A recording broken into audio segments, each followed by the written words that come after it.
जिस समय पर नेताजी सुभाष चंद्र बोस टोक्यो में जापान की धरती पर खड़े हैं, एक लड़की ने पूछा, नौजवान लगता है तुम भारतीय हो, यहाँ के निवासी तो नहीं हो?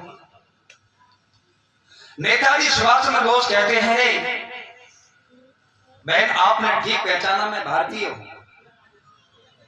जापान का रहने वाला नहीं हूं।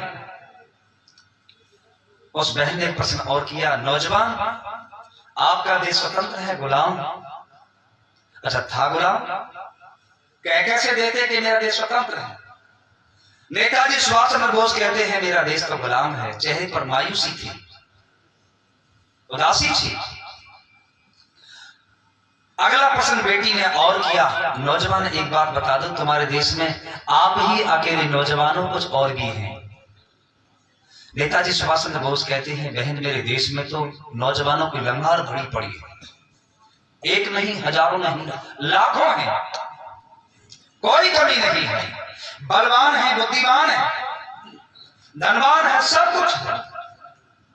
लड़की एक मिनट मौन रही, एक चीज और किया, नौजवान आपके देश में कोई नदी है? नहीं है। नदी तो बहुत है जी, पड़ोस में गंगा नदी बहती है, यमुना है, बहुत सारी नदियां हैं। लड़की ने एक बात कही, नौजवान आपका देश गुलाम है, नौजवान बहुत हैं, नदियां भी बहुत हैं, तो हमको सूरत क्यों दिखाते हैं? जाकर के डूब कर के नदियों में मर जाओ, लेकिन दुनिया में अपनी सूरत। उसी समय नेताजी सुभाष चंद्र बोस के दिल में वो बात तीर की भांति चुभी और आए और आकर के सिंगापुर में आजाद हिंद फौज की सेना का गठन किया और जोशीला भाषण दिया और भाषण देकर के कहा, रे तुम मुझको खून दो, मैं तुमको आजादी दूंगा। वाह है नेताजी सुभाष चंद्र बोस की बात को सुनकर के, जिस समय पर उनके रोमांचकारी शब्दों को सुना, दिल्ली चलो, दिल्ली चलो, क्यों कि संसद को घेरेंगे, पूरे देश का संचालन दिल्ली से होता है।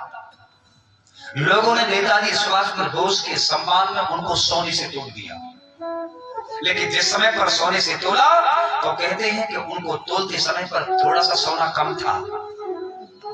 अगर आजादी का मूल्य पूछते हो तो महाराणा प्रताप से पूछो, हमको क्या पता, हमको नहीं मालूम, हमने तो केवल कॉपी में किताबों में पढ़ लिया है, कुछ विद्वानों के श्रीमुख से सुन लिया है।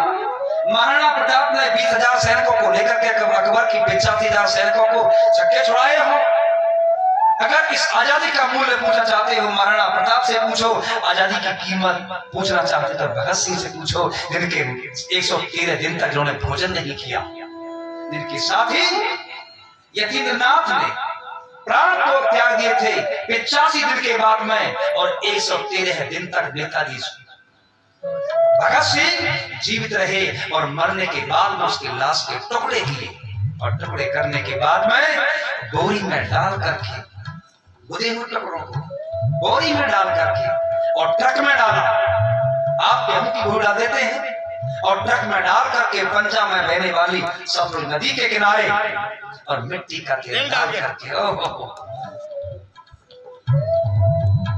दिल में दर्द होता है, मिट्टी का तेल डाल करके उनमें आग लगा दी पापियों ने। माँ बाप उनके सपूत बेटों को दर्शन तक नहीं। अगर आजादी की कीमत पूछो, उनसे पूछो, हमको नहीं पता। आज देश में अत्याचार हो रही है, ये तो वैसे दूसरा ही कुछ और बन गया। हकीकत में दिल में दर्द होता है जिस समय पर उनके साथियों ने कहा, रे एक ग्वाला दूध लेकर के जाता था जेल में, तुम लाहौर की सेंट्रल जेल को चारों तरफ से घेरे हुए खड़े हो। भगत सिंह की लाश को, राजगुरु सुखदेव की लाश को तो सतलुज नदी के किनारे जला दिया है। लोग रात में मसा ले करके पहुंचे तो इन पापियों ने क्या किया, कुछ तो अजली लाश के टुकड़ों को बहते हुए जल में बहा दिया, कुछ वहीं पड़े रह गए और ये वहां से भाग करके चले गए। जब यहाँ से भारतवासी वहां पर पहुंचते हैं तो अध जड़े लाश के टुकड़ों को भी ना वो जल में से निकाला, कुछ पार पर पड़े थे, वो जो वहीं जल रहे थे, दोबारा से उनका अंत्येष्टि संस्कार। ये शहीदों का आलम कफन तक नहीं है, चढ़ाने को उन पर 2 सुमन तक। ये शहीदों की स्थिति।